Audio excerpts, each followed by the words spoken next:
Welcome back to Podcast Recovery. We are your hosts, David O. And Eric V. Today we are joined by Jason. How are you doing today? I'm doing very well, thank you, and thank you for having me. Absolutely, man. It's a pleasure. Where are you from, Jason? I'm from just north of Boston in Beverly, Mass. Oh, okay, cool. When were you first introduced to recovery?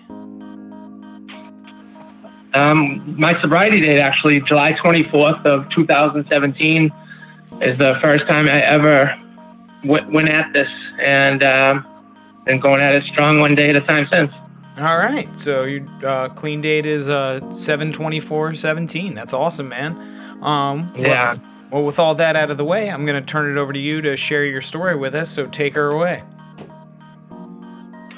Awesome. So, again, thanks for having me, and since my journey started, I've had these opportunities. Been really blessed to be able to share my story and, spread the word of hope and inspiration. And that's really the most important part to my recovery. And, I realized early on that this was bigger than me and that there was a reason why I finally, was getting sober, that I finally went at it like full throttle, and it was working. Mm-hmm. And, knock on wood, it's still going strong today, because I don't think I could ever go through that process again. There's just no way. It was so brutal, and it was necessary, of course. Mm-hmm. I had to go through all of the pain and suffering, because that's what I needed for me to get to where I am today. And it took me a little while to realize that it wasn't going to come quickly, and that I couldn't just wipe away the 10 years of where I was just self-destructing and destructing those around me. Yeah. I couldn't just, snap my finger and that's gone, because, hey, I'm sober now. Mm-hmm. And that's all right. And I realized that more in time. But I am, blessed that major relationships in my life I have been able to, really repair. Mm-hmm. And in particular with my mother. And really that's where all started. I grew up with a single mom in an alcoholic household. Mm-hmm. She took me out of that when I was in like 5th grade. Mm-hmm. And, I saw things that, probably shouldn't, and, went through things that probably shouldn't. But for me, that was the norm. I didn't know any better. Yeah. The one thing that I knew, no one else in my school growing up had their dad going in and out of jail. Mm-hmm. My father, who was like my hero back then, he was this big strapping, he was Hulk to me. Especially he all the sports that he really just pushed on me. And sports to this day are pretty much the most defining thing that I'm known for. And mm-hmm. Where my true love is baseball. And so, mm-hmm. He was in and out of jail from when I can remember, mm-hmm. all the way up until he was 63 years old, 2015. Oof. I remember, picking him up at the county jail after he just did a year and a half for another. It wasn't drunk driving. He got originally charged with that, but he ended up getting like disorderly driving or something. I forget the term they used. Mm-hmm. But 63 years old and he's in jail, and that's the path I was 100% going on. There's no question about it. And I told myself, though, and I told my mother when we left, I will never be like that. I will make sure that I get us, a nice house. And my thought was, like hamsters, they have houses next to each other and then the little tunnel connects. Mm-hmm. Yeah. I always said that to her. That's what I was going to do. We're going to have adjoining houses with a hamster tunnel to connect us, because, she was my everything, and I wanted to make sure she was next to me. She was right there at all costs, because she, what she endured, I didn't know at the time, obviously, until I started to get older and realize what was going on. Mm-hmm. and knowing now, she's a saint, to be able to get me, through everything, get me out of there and get me through everything and put me, in great situations to thrive in life is something that only a saint could do. And yeah, The terrible part about addiction, though, is, hurting people like that in your life. Yeah. And that's just the devil itself, the demon that is addiction, is you don't care about anyone. Mm-hmm. She was everything to me, but when I was, trying to get high or trying, it didn't matter. My relationship with her didn't matter. My relationship with anyone, Yep. And mostly with myself, it was just all about getting what I needed to get to make sure I felt, quote unquote, normal, and whatever that may be. So like I said, she got me into the places that were going to, make sure I was, going to be safe and have the best chances at life. And so I went to an all-boys Catholic high school just north of Boston, and it's known for its sports and its academics.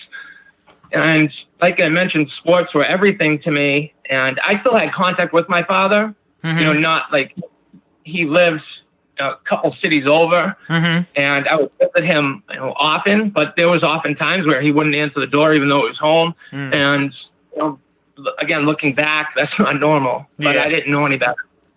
And so when I got in high school, I started I played football and baseball, and I started flourishing in both sports to the point where I got scholarship offers for both sports up and down the East Coast. Nice. And it was my first game my senior year of football, and we were playing against a team in Brooklyn, another all-boys school in Brooklyn. We traveled down there. Nice. And I'll never forget, I get a phone call from my sister. I have an older sister and brother from my dad's first marriage and only marriage. My parents were never married, but he was before my mother, and I have a older brother and older sister, 10 and 15 years older. So my sister called me and told me Dad had did it again. And what she meant was he got arrested again. Yeah. And so, long story short, is he couldn't watch any of my senior year football games, except for he got granted by his parole officer to come to my last game of my career. And it was at that point that I made the vow to my mother, never will I become that person. Never, ever, ever. Because I was old enough now to understand, what he was. And and going all the way to now, I know what he was is he had a sickness, he had a disease, but obviously I did not know it then. I despised him, and I blamed him for everything that ever happened to me for a very long time until, basically I got sober. And so I ended up going down to Florida. I was going to play baseball and football in New York at a school in Wagner, but I decided I just want to play baseball in the sun. So I went to the University of Tampa, which is nice, great baseball school. Tampa's a beautiful city, and it was a great choice. And I was really, lucky to get there and start playing baseball for a nationally ranked team. Nice. My sophomore year, we made it to the College World Series, and we played in the national championship game. Unfortunately, we lost the national championship, but I was named the College World Series MVP. Wow. And it was at that point, yes, it was a very bittersweet moment, obviously, but it was at that point that my dreams were going to come true. There was no doubt about it. I just continued doing what I was doing. Then the opportunity to play Major League Baseball, which had been my dream since, I don't know, 4, 5, 6. That's been my father's dream for me. That's what everyone in my town, in Beverly, my high school friends, that's what everyone expected of me. It was Jason is going to play Major League. That was just it. And here it is. It's coming. It's coming to fruition. 6 months later, I got kicked off the team. And I got kicked off the team for an alcohol-related incident. And that was a real wake-up call, you would think. Yeah. And it was horrible. I remember leaving the coach's office just bawling my eyes out. And I had a vendetta against him until I got sober as well. Blaming him for why I was getting kicked off the team, which obviously is not the situation, but yeah, that's how I thought at that time. And somehow, some way, I got a second chance at another baseball powerhouse, this time on the West Coast in California at Chico State. So I had scholarship offers there or to Boston College, so I'd be coming home. And I didn't want to come home. I didn't want to, play with all the kids that I grew up playing with, because they'd be my high school, like the talented kids went to BC and our rivals went there. So I was like, let's do something different. And I went out to California. Mm-hmm. What I did not know, and my mother still doesn't believe me to this day, is Chico State is known for being the #1 party school. And you hear that all the time that schools say that, but Yeah. they were actually, according to Playboy, when Playboy started their rankings, they were the first one that was #1. Wow. And I had no idea. And when I was there, my senior year, Playboy did another ranking. They didn't do it often, and Chico wasn't in it. But the whole article was about Chico State. Huh. So basically, you're just putting gasoline on the fire. Put me right in that situation. Obviously, I'm gonna fall into the same things that I was doing before. Mm-hmm. And this is where baseball started to become second, and that's for the first time ever. It wasn't first in my life. And I had a real good junior year. I went back to the College World Series. We didn't win it, but after that year, my coach pulled me aside and he said, "You're going to be drafted in the top 10 rounds." Wow. I remember that conversation as clear as day, because I was like, here it is, Jason. Like, just do what you're doing. Well, I didn't. I just relied on my talents and thought that would take me all the way. I didn't put any extra work in. I didn't care enough. And, ultimately my senior year was a disaster. I didn't get drafted, obviously. I started to become, really into drugs, heavy into cocaine when I got out there. And I was to the point where I was not only using, but I was starting to sell it to support my habit. Yeah. And things just got real ugly from that point on. I did the 5.5-year plan. So after I finished baseball, I was another year and a half there, and I was working as a bartender, selling drugs, doing drugs. Yeah. It was just horrible. And I could not wait. I was counting down the days till I could get out of California, because I was blaming it on California as the reason why. That's where the cocaine was, and that's where it came into my life, and it's their fault. It's it's the state's fault. It's everyone else's fault. Everything's fault. It's never Jason's fault. Oh yeah. So what I do is I graduated in December 2006, and I moved to Florida because my mother and my stepdad. My mother got blessed by finding who I call my savior, and the man who I idolize and look up to most in life is my stepfather. And she met him while I was in high school, and they're going on 22 years now. So she got what she deserved after all the shit that she went through, after all the heartache, all the pain, and we're talking physical and emotional and verbal. She found the man that treated her right, and he really shows me how to be a man. Yeah. And I'll speak more on that in a bit, but I moved back to Florida to live with them just outside of Tampa. I got a great job with Fidelity downtown Tampa. Well, that was 2007. And 2007 was when the opioid, OxyContin was hitting. Yeah. Florida was the hub of it all. And I'm not one to say no to anything. I like to try things. Yeah. So one thing led to another. And before I know it, I'm doing pills every single day. I need to do them to work. After Fidelity, the branch I was in, went down. I was there for 2 years. I followed a friend who opened his own business, and I would arrive at work and there'd be a 30 milligram oxycodone waiting for me on my desk, almost like every day, like clockwork. It was, it's insane thinking about it now. Yeah. But I loved it. It helped me make a lot of money. It helped me make the owners a lot of money. But what it also do is it helped me destroy my life. Yeah. Because that's, what really, I was already an alcoholic. I didn't know it yet. Yeah. And I was drinking, pretty much on the weekends, started Thursday. But Oxy is what really started taking everything away from me. So what did I do? After like a year and a half of abusing it, I was like, I need to get out of Florida. Florida is the reason why I'm like so out of control. It's all their fucking fault. I can't be here anymore. California, you're to blame for the cocaine. Florida, fuck you, you're to blame for the Oxy. That's what I was doing. So what do? I go, I need to go home. I need to go home so my friends are, rest of my family, which really I don't have any. I had my brother and sister, that's it.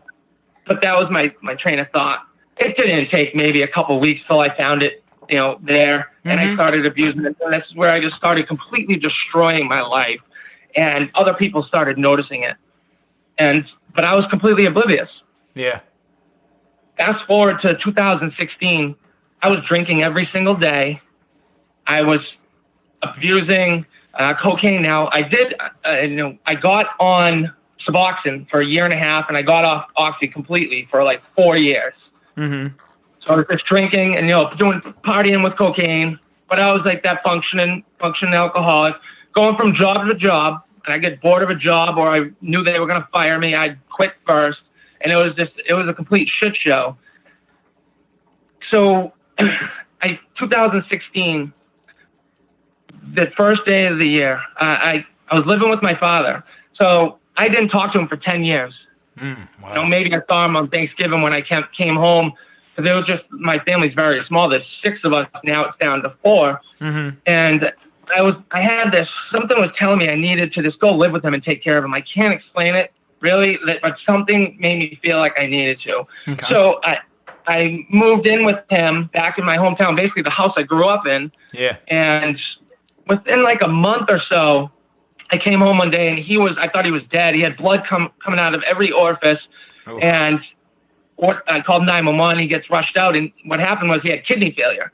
Oh, and so he was in a coma for a full month, and then a medically induced one for another couple of weeks. And from that point on, he had to be on dialysis 3 days a week for the rest of his life. Oof. I'm living with that. I'm seeing that. I'm still drinking every single day. I'm seeing firsthand that Hulk that I grew up with. Yeah. He's whittling down slowly but surely. Oof. But oblivious to it, I'm still drinking all the time. Partying with drugs. Here and there too. Mm-hmm. Come to January 1st in 2016, I come home, and my brother always told me, if I find alcohol, just take it away from my dad. Yeah. And I did that. Well, he was already, on one pretty good by that time. It was like noon. I did a polar plunge in the morning, and I came back. And so it just led into one of the worst days of my life, worst moments. He broke a lamp, and he threatened me with it, and screaming and yelling. My grandmother, who at the time was like 97, 96, my sister lives up on the 3rd floor, so it's my family. We've owned it since the 40s. My Nana's on the 1st floor. Wow. My dad and I were on the 2nd. My sister's on the 3rd. And so they come up, they hear all the commotion, and in the midst of that, he calls the cops on me. I couldn't believe it, but I knew I had to get out of there, so I left through the back door, called my mother. She only lives a mile away, thankfully, and I go hang out there, and my Nana calls me. She's like, Jay, I don't know what to tell you, but there's a warrant out for your arrest. And I'm like, you got to be kidding. And the charges were abuse, domestic against an elderly. Because he said I hit my grandmother, which she was like telling the cops, absolutely none of this happened. Mm-hmm. My son's been drinking, meaning him. But on domestic, there's nothing you can do. You have to, just in case, you have to get the person. Yeah. So the next day, I had to turn myself in, and I made my father come with me because I wanted him to see me get shackled. I want him to see me get handcuffed. Ooh, I wanted wow. him to see what he did to me. Wow. And all that happened. Thankfully, eventually everything got dropped because my Nana kept sending things in. Mm-hmm. But I lost coaching baseball, high school baseball. I lost my job because my Corey check came back with a pending domestic assault on an elderly. Oof. It's pretty bad. Yeah. That, for 6 months, it was just the worst 6 months of my life. And I had pancreatitis, and I shit you not, 6 times in 6 months. I spent a little over 2 months combined between all the hospital stays. My longest stay was 17 days. And that was the second time I was there. It was February. Wow. Doctor comes in and says, Jason, I need your mother's number. Why do you need? I need to call her and tell her only child's going to die due to alcoholism. Oof. Boom, and left me. I was floored. Because what I had now is I had beginning stages of congestive heart failure. I had a form of pneumonia and pancreatitis. I was 32 years old. 2 years prior, I was in the best shape of my life playing minor league baseball. I don't get much into it. I played 2 years from 27 to 29. Mm-hmm. But I was drinking every single day playing. It was a great time, but there's not much really more to say about that. But I was in the best shape of my life. And here I am now. I was up to 239 pounds, just about to die from alcoholism. Wow. This is how sickening the disease is. I would leave there and I'd go right to the Packy. A Packy's a liquor store up here. I'd go right there from the hospital every single time. It was horrible. And, fast forward to Christmas, that my dad was, still getting dialysis 3 days a week, and he was getting, much more sick. And I'd go visit him, I'd wheel him around in the wheelchair because he'd go extended stays. And finally, he was back home and he fell. And so I had to call, and he went in, and my mother said it. She's like, that's the last time he's ever going to come home. And I didn't think anything of it. Well, Christmas morning in 2016 at 9:10 in the morning, my dad died in front of me from alcoholism. Ooh, Jesus. I was the only one in the room. The doctors and the nurses left and let me share, and what I was looking at wasn't my father anymore. It wasn't even like resembling a human being for that matter. But what I saw through that, I was looking at myself. That was me in a short amount of time. Yeah. That was exactly what I was where I was gonna be if I didn't do anything. Well, I didn't do anything because I went on the biggest bender of my life for 8 months. Somehow I found OxyContin again after not doing it for 4 years. Yeah. And it stripped me of everything. I was an absolute scumbag. Stealing money from my now 97-year-old grandmother. Stealing money from cars, going around collecting cans at night so I could get enough to for nips the next morning. Oof. And then the money I stole, I would use to buy. I would go to the city to where my dealer was. I would go there 3 times a day because I can't go there and buy 10 at once because I'll do them all. So I had to go there 3 times a day. The addict in me, $300 a day. Yeah. Well, that went on until July 23rd of 2017. I'll never forget. I got home from work. I was a bouncer. And, of course, at a bar, drinking nips the whole time, doing coke in the bathroom. And I got home, like 1:30 in the morning on Sunday the 23rd. And I knew the next day, I can't explain it. I just knew exactly what was going to unfold the next day. I knew that I was going to get a bang on the door. It was going to be my brother. He was going to confront me about the missing money. It was going to happen. It was there was no doubt about it. Yeah.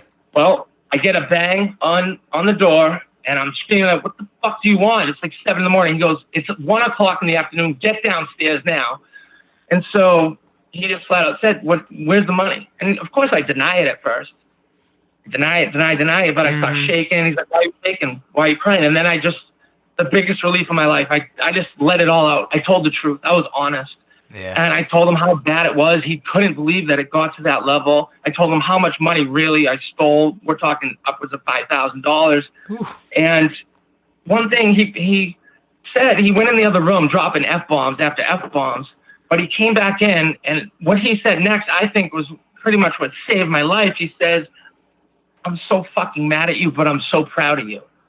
And I couldn't believe it. Here's a kid. He lost his father to alcoholism. His mother died of an overdose when he was 17. His best friend died of an overdose, and now his brother's an alcoholic, on the verge of dying too. So he understood the disease. It was a disease. Yeah. He understood that I wasn't, there's no way in hell I was making those decisions like I wanted to. Yeah. I didn't have a drink or a drug the last 3 years that I wanted to. I had to. I did not want to. And so I let it all out. I called the local Danvers, which is a town over, to get a bed. They had a bed, 9 o'clock in the morning. I called my mother, and the only way she would speak to me is if I got help. And I said, "This is for real. Can you pick me up at 6 o'clock?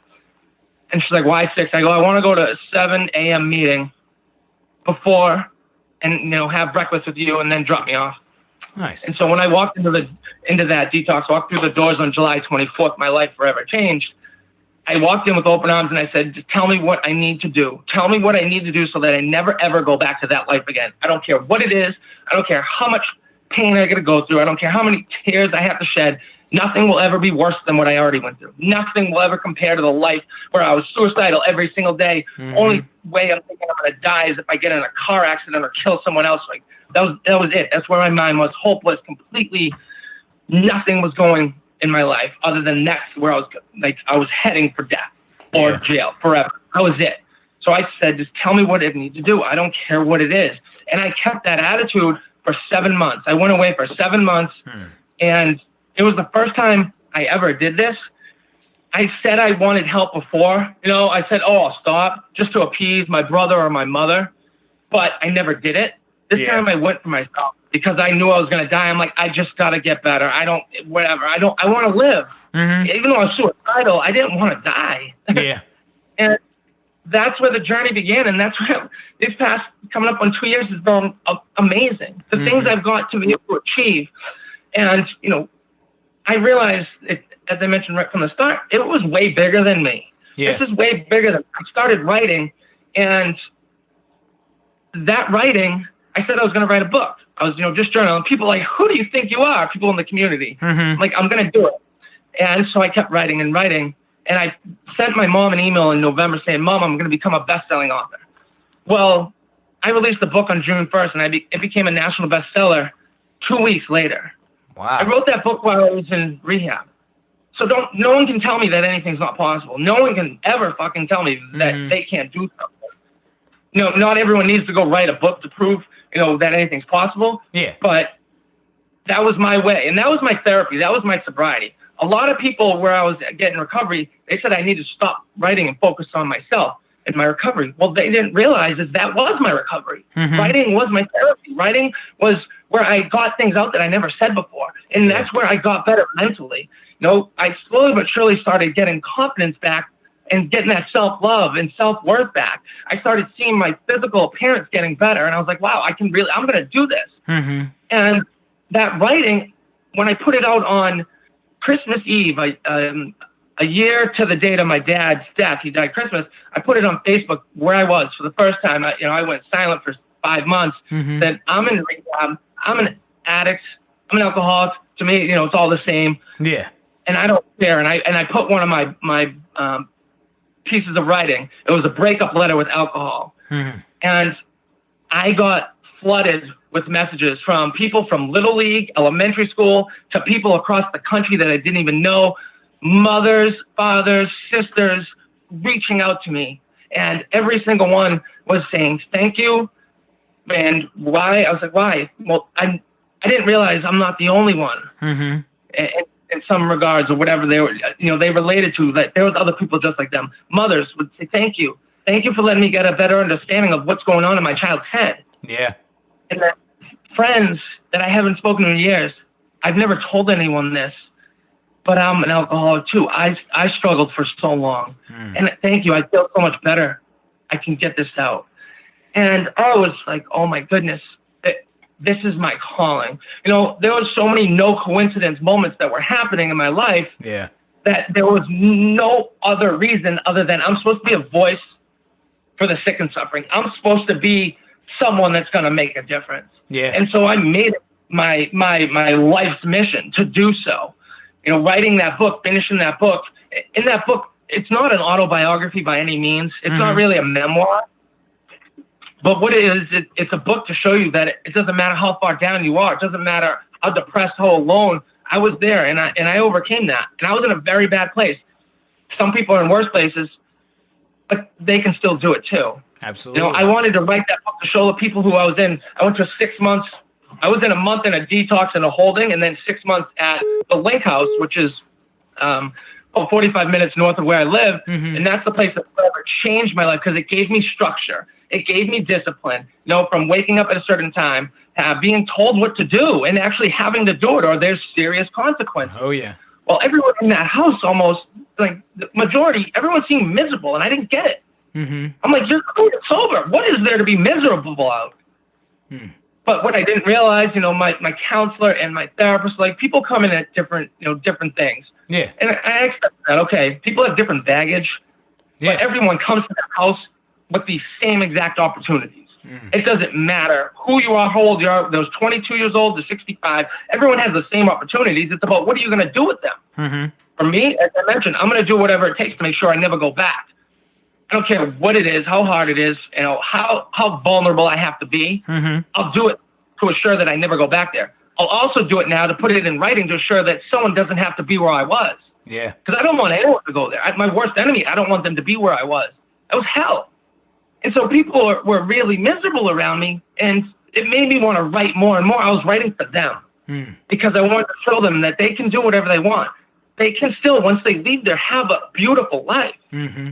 You know, just because now you're in recovery doesn't mean you have to withhold yourself from going after your dreams. Mm-hmm. It doesn't mean that the things you always wanted, that addiction took away from you, doesn't mean you can't have them anymore, because you can, and then some, and then some. And that's how did I know it was happening in my life? I'm actual evidence, so I don't need to read a book or hear from a third person. I fucking experienced it. And so I wanted people to know that they could too. And so I started speaking. My other mission was, I said to my therapist, I'm going to speak at the state level. So 2018, I had 2 goals: write a best-selling book, speak at the state level. On August 31st, International Overdose Awareness Day, I got selected to be one of 8 speakers to speak on the Boston Common, which is the Boston Common is the front lawn of the State House. So I got to do that. I put it out there. I'm big on, putting things out there and the power of the universe. I'm big on, personal development, positive thinking, because again, it was working in my life. I brainwashed myself, and I still do to this day, listen to motivational videos every day on my way to work. What do I do for work now? I'm a recovery coach. I got educated because I wanted to give back. I remember this is what I'm supposed to be doing. I'm supposed to be here to help others so they don't go to where I was, or if they are where I was, that they can get better too and live out the life that they want to. And that's what I do every single day. And I just continue to just help. I get strangers reaching out to me all the time, and I started what I call it's a movement per se, a philosophy, motivational recovery.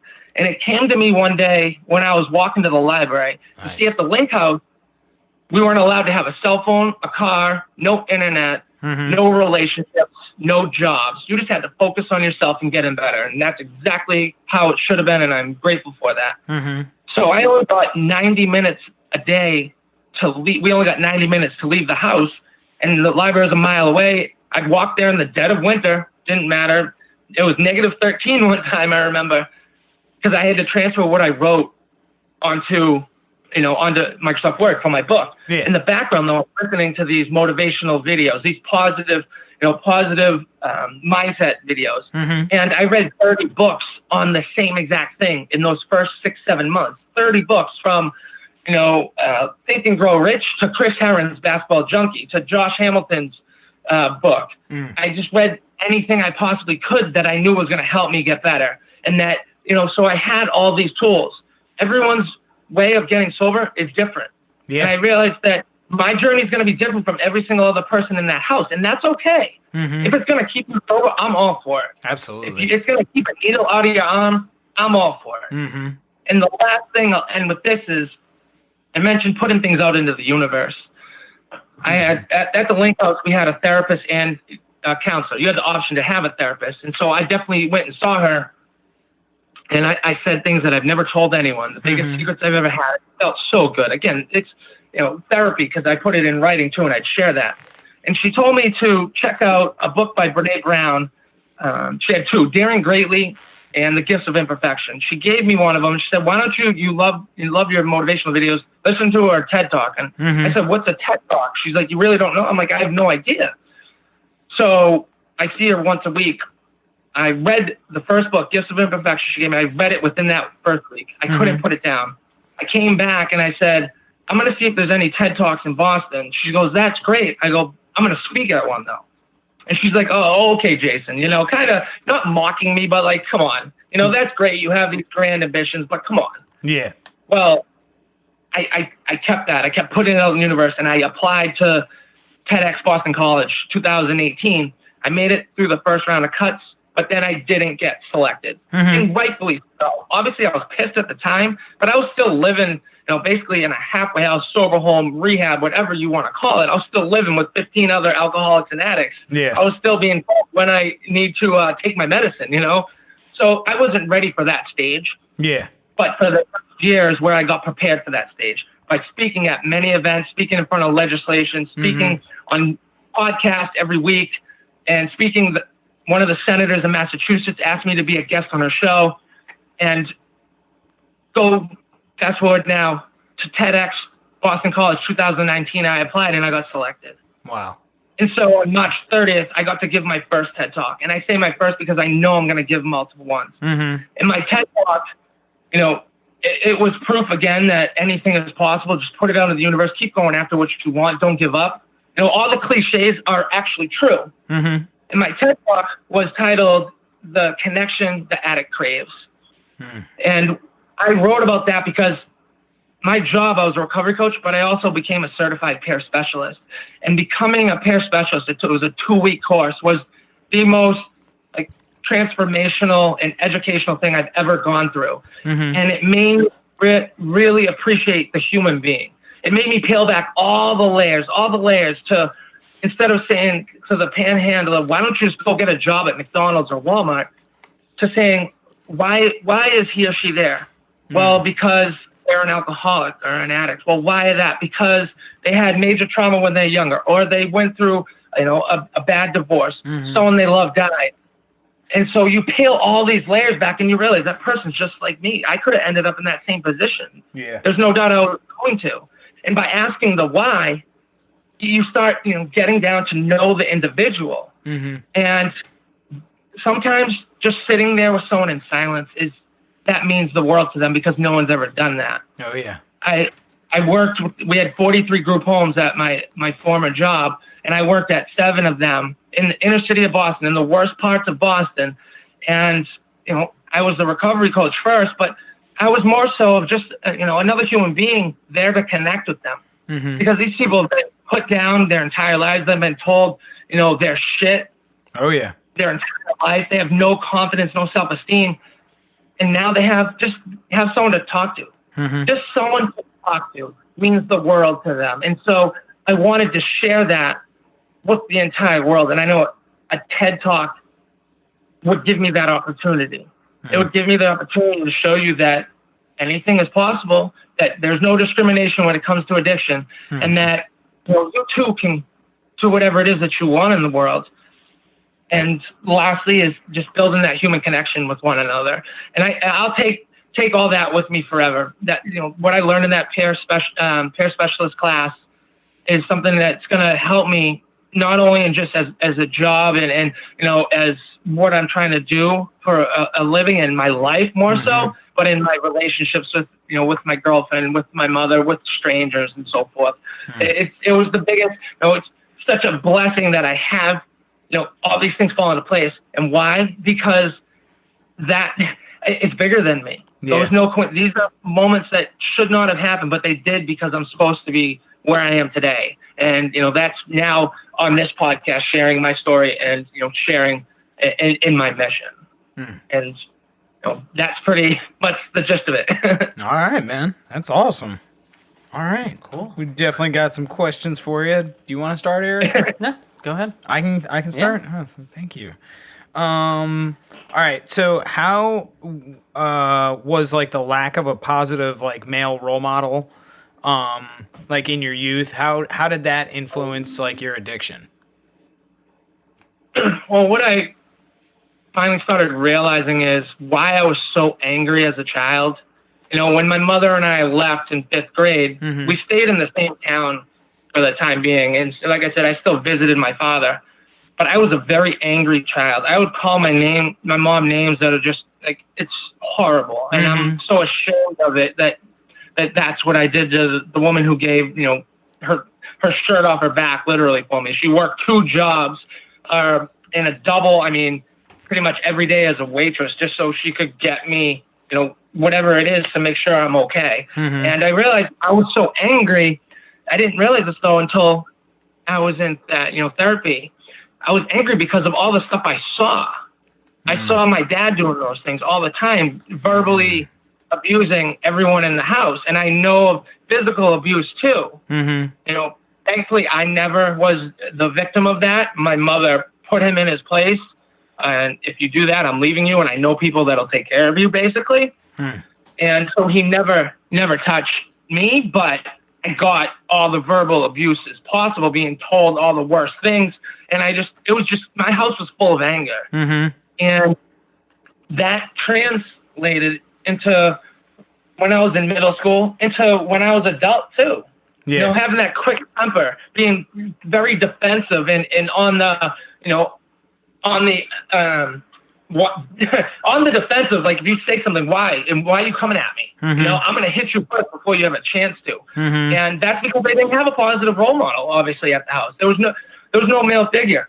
What he did, and I love my father, don't get me wrong, and I love him more now than ever. Yeah. What he did was make me an amazing athlete, and same for my brother and my sister. And what he did was he taught me, the value of hard work and really just going after things. But I never had any, father-son talks. I didn't have, I was told to fight people. He set up fights in my neighborhood with me and kids 3 years older than me. Wow. That's what it was. Yeah, I was 9. This kid was 12. And, so I didn't have any type of positive role model whatsoever. And my mom, when we left, she's working all the time. So she's doing her best just to put a roof over my head and putting, obviously, food on the table and clothes on my back. But I'm by myself now. After school, I'm by myself. I'm left to do whatever it is, spend it for myself, cooking whatever I can until she gets home at 9, 10, 11 o'clock at night. Yeah. And I didn't have anyone there to really show me the ropes. So it definitely was, a factor not having that. And going into, again, full-blown addiction is just, I'm fending for myself. Yeah. And I don't care who you are or what I got to do to hurt you to get what I need. Oh, yeah. All right. Awesome. Cool. What you got, Eric? All right. So I guess sports, from what it seemed like, was kind of like your main release growing up. And I guess, you were talking about when you were in the College World Series and, how you had this kind of projection. And then when that didn't quite go your way, did you use, do you think the drugs kind of filled the void of what, sports was filling? Yes. And I didn't realize it, though, until, getting sober is where I had all these realizations. From the fact that my father was, he was a very bad person, but he was a very sick person. And, that was probably the first realization. Second realization was I was an alcoholic that moment I got kicked off the team. That's where it all started. Maybe I didn't drink every day like I did the last 7 years of my using, but that's where alcohol started taking control of my life. And I definitely would run to a drink to numb the feelings. When I got kicked off that team, I still had a month or 2 months left at school, and it was just a party the whole time because I didn't care anymore. Yeah. Alcohol took that, took away my love for baseball. It took away my caring for myself, and that's the real sickening part about it and how, the demon that it is. And so it's something that I ran to forever until July 23rd. Wow. All right. What question am I going to go with next? Okay, so how was the process of, you talked about in college, how, when you got kicked off, the Tampa baseball team, you blamed the coach, and then you went out to California, but you blamed California, you went back to Florida, you're blaming Florida. How was it, and, how has it been sort of, taking responsibility and really changing your own mentality about, what happened in your life and, what's going to happen in the future, instead of, blaming things on others and instead really making yourself accountable for your future? Accountability is probably one of the 3 most important things of my recovery, and no doubt about it. I put it in my TED Talk. I speak about it often. The other thing is vulnerability. Those are 2 topics I can speak on for hours and write on for forever. And what I noticed is the people who were really still miserable that were in the link house with me, they were miserable because they were still full of guilt and shame of what they did. Now, I did a lot of bad things, Yeah. Things that I'll always be ashamed of because I hurt people that I love, my mother and my family. But the only way I was ever going to get better and, to be fully, clear of what alcohol, the destruction that alcohol and drugs did was to own up to it. Mm-hmm. And by owning up to it, whether it was just putting it out there, putting it out, just speaking it to, a counselor or a therapist, writing it, getting it off my chest is something. And that's when I coach individuals a lot, they're holding on all of this baggage as well. And so just getting it out there is such a relief. Oh yeah. And, so I take accountability for everything I ever did. I do not blame anyone for anything. I do not blame drugs and alcohol for what I did. I am responsible. Did I choose? No, I didn't. I didn't wake up one day and say, I'm going to be an alcoholic, an addict. I'm going to ruin my fucking life. Yeah. And everyone around me. I didn't wake up one day and have that realization. Yeah. So what I did, though, I'm still held accountable for. And it's one thing I practice very hard now, 2 years into it, because I want to, if I don't, then I can see I can get away with things, and it starts to snowball. Absolutely. And it's such a great feeling to say I'm sorry. Yeah. It really is, to mean it too. Because the people that I say sorry to now, I never said it to before, so they're like, holy shit, type thing. But it also shows them that I'm changing and that I'm trying really hard. So it was absolutely a must for me to take accountability for any and all actions I did and own up to them. And I'll do that, to my best of my ability moving forward. All right. I'm gonna follow up. I have a follow-up question because you answered that and it led straight into Go ahead. my last question. I want just describe the freedom that you felt finally admitting your addiction to your brother, and just what that felt like and how that has impacted your recovery and propelled you into the world that you're into now. Probably the best feeling of my life, even though it's such a horrible reason why. Yeah. One of the most exhausting things to do is try to find the origin of a lie. Ooh. Because one lie leads to the next. So trying to find the origin of your lie, aka keep up with the lies, is exhausting. And it's horrible to the people you're lying to, obviously. And it builds up. So it was such a relief now that I didn't have to lie anymore. I didn't have to hide anymore. This is who I am. I'm very sorry that I got to this point. I'm very sorry. I know it's going to take time for some of you, to forgive me, or some may never do so, and that's all right. All I can do is work on myself. Yeah. All I can do is just make sure I'm doing everything I can to be the best individual I can. And that my goal every single morning is the same exact goal, to be better than I was yesterday. Absolutely. Even if it's just a little bit, that means I'm progressing in the right direction. And what a lot of people, they don't give themselves credit for progress. Any, progress, not perfection is something I have a sign right next to me. Strive for progress, not perfection. And any progress is progress. And I tell this a lot with mothers that I work with who just want their son or daughter to be fixed like that. They don't see it that they're another day sober. Yeah.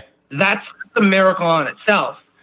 And as little as progress may be, it's still progress in the right direction. Yeah. So by having that mentality, it helps me. If I have a horrible day, I go to bed sober, I'm progressing. And whatever caused the bad day, I'm not running to a drink or a drug to numb it, or to get rid of the feelings. Yeah. And those are things I never could do before. And so it's such a, it's rewarding to know how far I've come. And, it's okay to treat yourself for positive things. That's how you build up your self-esteem. That's how you build up your confidence. If you put a goal out and you achieve it, give yourself credit. Don't stop. Obviously, now make bigger goals. And every time we achieve something, it releases dopamine. It makes us feel better. It makes us feel happy. So by putting out these goals, you're gonna, feel better, and you're gonna be, oh my God, I'm only quote unquote 5 months sober, but I feel awesome. Yeah. And I have that mentality every single day. Yeah. I got a little off topic from your question, but it goes in here by being able to be free and honest. It opens up every single door I could possibly want. Anything is possible if I'm just honest to myself. Yeah. Because then and that's the most important part. I'll backtrack. If I'm not honest with myself, how can I ever be honest with anyone else? Absolutely. All right, Eric, what you got? All right, so let's see. So I've kind of been on triggers and reservations for the past few weeks, just kind of like analyzing and thinking about that a lot. So I guess my question is how for you, since you're coming up on 2 years clean and sober, how has your triggers and reservations changed in the span of 2 years? From, let's say, one I hear a lot, I guess, is like a bottle opening is a trigger for people, or, watching something on TV. Like, how have those triggers and reservations changed over 2 years? Well, there was a real important incident that happened in December. I was living in the Link House, and I had a doctor's appointment in the town that my dealer was from. And I would ride my bike to the train station, take the train station. It was an hour away to the town. I'd go to my appointment, get on my bike, bring my bike onto the train and to my town, and my mom would drive me the rest of the way. So what happened was bikes weren't allowed on the train during this rush hour. It was December 23rd. So we're in the middle, dead of winter, holiday shopping galore. And I had to ride my bike through the very streets that I used to wait on every single day, 3 times a day. Driving, keep driving by them on my bike. Freezing my ass off, obviously. Yeah. And I had money on me. I had like $10 on me. And not once did I have the thought of stopping to get some nips, to get some Fireball. And I rode my bike 10 miles to home. It was like 9.7 or something. And what that moment told me was, I'm going to be okay. There couldn't have been any worse of a trigger or incident that was put in front of me than that. And I made it through with my head down, just moving forward, just like I am today, just always trying to move forward. And it also told me, wow, I'm pretty healthy. I couldn't walk up the stairs without huffing and puffing 6 months prior. I didn't shower for days on end because it took up too much energy. And, fast forward that, something I didn't mention is I ran this year's Boston Marathon. Wow, I ran 26.2 miles. Wow. And in less than 2 years removed from full-blown alcoholic and addict. Why? I was running for all those who were out there thinking they can't. My campaign was #running for recovery, and I raised just under $9,000 for the people in those group homes that I mentioned. Wow, that's awesome. So they had, they have expenses that for emergency needs or, put better things in their houses, whatever it may be. So, riding the 10 miles showed me I was pretty healthy. Running 26.2 is, that's a bucket list. Short story on it, I got asked by my company who I was working with for like 4 months. So when I graduated the Link House, I was working at a retail store in that town, but I moved home, so I needed a job closer. So I was working for a place closer. But then my book came out, so I had to go basically on a tour, and I was making, paying my bills through my sales of my book. but I knew I wanted to get into the industry of recovery. So I had already, my recovery coach certification, and I ended up with a company called Bay Cove Human Services. That company was, it was amazing. And I ended there last month, but that was a company where I learned so much of the value of the human being.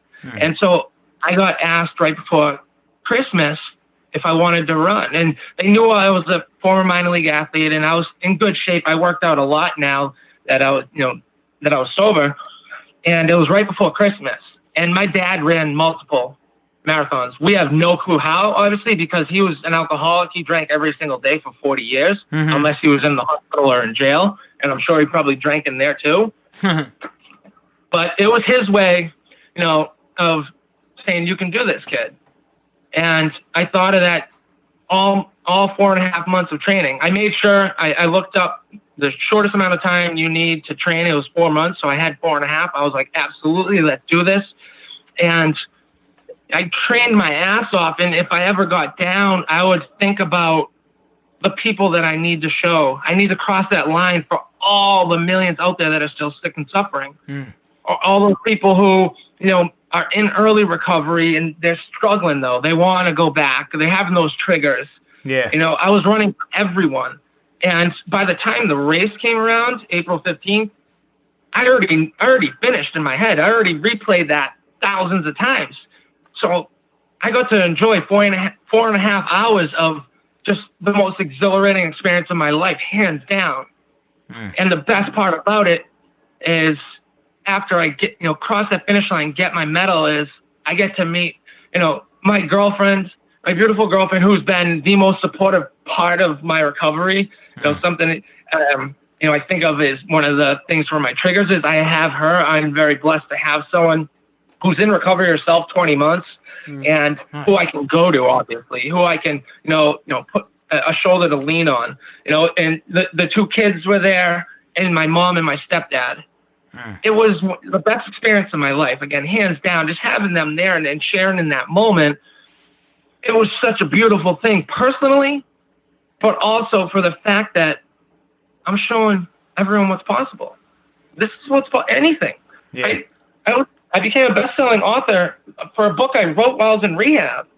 I ran the Boston Marathon, a year and a half removed from full-blown every single day, destroying my body. Anything's really possible if we want it bad enough. And, so the trigger part, that moment when I rode the bike, it showed me that I was going to be okay. And what I do, if there ever is a moment of doubt, I just think back to something someone said when I was leaving the first 30 days, the holding. And this individual who, he's been in and out of the system. He was slightly older than me, but he was like a mentor to me those first 30 days, those really crucial 30 days. And what he told me was, don't ever forget this feeling right now. Don't ever forget what you feel right now leaving this. And I kept that with me the whole time because I never want to feel like that again. I never, ever want to put myself through that. And that individual, I actually, 2 weeks before my TED Talk, I was riding down in Mass Ave in Boston, is known as Methadone Mile. There's people who are sick, up and down, tents everywhere. We have a huge needle problem in downtown Boston. I'm sitting at a stoplight and I see someone panhandling. It's that person, and I yelled his name, Josh, and he literally jumped through the window to hug me. And tears, instant tears were coming down his face.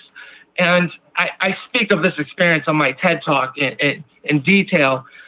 And I was shaken up. And I'm like, the light turned green. I'm like, here's my card. Just please call me. Please call me. Because the first thing he said to me, it wasn't, hey, how you doing? It was, Jason, I don't want to live like this anymore. And, my heart, broke right then and there. Because we were both in the same place at the same time. I very well could have been there with him. Yeah. So the next day I went back and I went looking for him. It was Valentine's Day. And I see someone coming towards me with the Happy Valentine's Day sign, and it was him. And this time I asked him, hey, get in the car, please. he does. I pull over at a gas station. He just starts crying again immediately. I'm crying because he's sharing, what's going on in the past year and a half since we went our separate ways. How he's lost his teenage children. His parents don't want to talk to him. He's telling me these nightmare stories about living on the streets and living in the local shelters. And he said at the end, I heard you're doing really well. I'm so proud of you, Jason. Do you think you can be my recovery coach when I get off? And I'm emotional now just saying that because it's so powerful of what is possible for me to help, but it's also that reminder of where I could be. I very well could be right there with him. And by, it's just hard work and being grateful for everything that I have and doing what he said, remembering that feeling. If I ever have something pop up, like you said, like a commercial or someone drinking. And to be honest, I don't have any of those. I'm very, very lucky because I know people who have, serious, not withdrawals, but they just want to drink. They just want to run to their dealer. I'm very fortunate. I don't. And to me, that's one of those signs that's because you're supposed to help people who do. You're that voice. You're that voice that's going to help people show what's possible. And again, it stuck with me to the end. Till today. Yeah, that was great. That's awesome, man. All right. Well, I think. Do you have any more questions? I'm out. Yeah, I guess we'll do this real quick. Let's go ahead. Yeah, we have a question from Twitter. So this is Who's it from? This is from Twitter user Path to Restoration. The handle is @to restore it, and the question is, what is the significance that service to others has had on your recovery? Which I feel like you've answered a lot. Yeah. But if you want to do a quick, shout out to him. Also like a quick kind of like summary of what does that mean to you? Like how does the significance of service impact your recovery?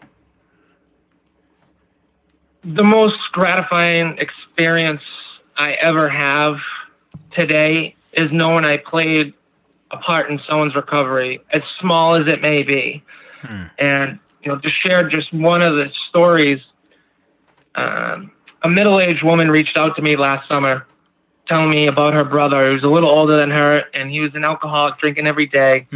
They've tried interventions. They've tried him going to detoxes. They've all sat down with him. They've given up. They have no hope whatsoever.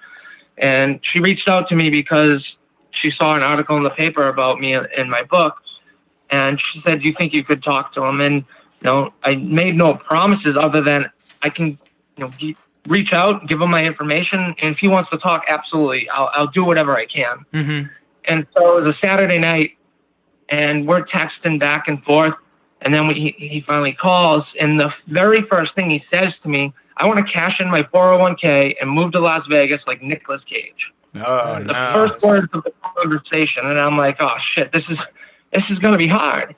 Yeah. And I shared a lot of the stuff that I've shared with you and about how, being sober is not miserable. I'm having a blast. My life started when I was 34 years old. And I have no problem with that. It doesn't matter how old you are. It's never too late. And, to share, I'm real. And that's why a lot of people reached out to me, early on. It was just, I'm as real as it gets. There's no sugarcoating addiction. It fucking sucks. I can't ever sugarcoat what I went through because it's not fair to me and to the people who are experiencing it now. And like 45 minutes into that conversation, he's like, all right, I'm ready. Let's go. And I didn't know what he meant. I'm like, what do you mean, let's go? He's like, I want to go to detox now. I want to go get help. And I was like, holy shit, awesome. Like, all right, let me make some calls because I have a really good network since, with the book release and speaking at a lot of different places, especially the Forum International Overdose Awareness Day. So I reached out to people. And I reached out to some of the facilities I knew. He has very good insurance, mind you. He couldn't get into any place that Saturday night. I was beyond livid. I was so angry. The next day, obviously I apologize. I'm like, text me, call me anytime. I don't care what it is if you have the urge. The next day, I'm with my mother, and she could tell I'm really annoyed, and she knew I was mad. And so I am calling one place after the next. I'm flipping out, and I finally got a place for him. And it was like 3 or 4 hours away. His sister drove him there. And the fast forward, 6 months later, actually, my 1 year anniversary, I'm speaking, and afterwards my girlfriend presents me my 1 year medallion, and 2 individuals come up to me afterwards I've never seen in my life. It's the brother and sister. And immediately we all start crying, and she's hugging me, and he has as well. It's like we're all 3 of us hugging, and she says to me, "Thank you for giving my brother back." And I mean, I'm crying now because that's what it's all about to me. Yeah. There's no better feeling than that. And so then 5 months later, from that point, I get a text from her of his 6-month chip. It's like you can't make that stuff up. Yeah. And that's the service work is it's everything to me. It's my life. My day revolves around helping others because I don't stay sober if I don't. There's no way. And I can't tell you how great it feels to know that, again, I don't care if it's the littlest part ever, that if I play in stolen sobriety. And something Chris Herron said that stayed with me, he's very famous, in the recovery world, and he's from Massachusetts. And I heard him speak once, and he always says, if I can just reach out to one person, if he speaks at a school of 1,000, if I can just get through to one person, then he did his job. Yep. And I said that every single time I speak is, that one person can change the world. That one person, you don't know what they're capable of. Yeah. And that's why it's so important for every opportunity I get to share. And when my girlfriend did present me with that medallion, the most beautiful thing that's ever been said to me was, she said, "Jason, you always say that one person that can be the one who makes a difference." She said, "You are that person." And, that immediately brought tears to my eyes because I realized I am doing that. I'm just being able to help others. I'm sharing and just helping others. And, I'm no one special. I'm just following a feeling inside that says, keep moving forward, keep sharing, keep being honest with yourself and with others. And, good things will happen. And, there's no better feeling. There's no better feeling than knowing I played a part in someone's recovery. And the backside of that is knowing that I can't help everyone. That really, really hurts. Really hurts. But I understand that it's not possible. And I have to understand that, or, going into, when I meet someone for the first time, developing feelings for that individual, because I'm a human being, I'm going to care about them. But I got to remember that not everyone's savable, and it sucks. That's why I really cherish what I do when I know that someone's getting better because of what I may have said, what I might have told their mother, or, what I might have wrote. Wow. That's powerful, man. All right. Well, we'd like to give you the opportunity real quick to plug your book with us, get that out on the airwaves to all of our listeners.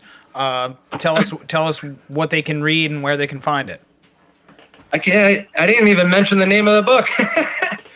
It's funny how after speaking so much, I just want to speak more about the recovery side now, because it gets me going, gets the juices flowing. Yeah, I got But you. I know it's important to obviously share where I was, but I didn't even mention my book, Stop Thinking Like That, No Matter What.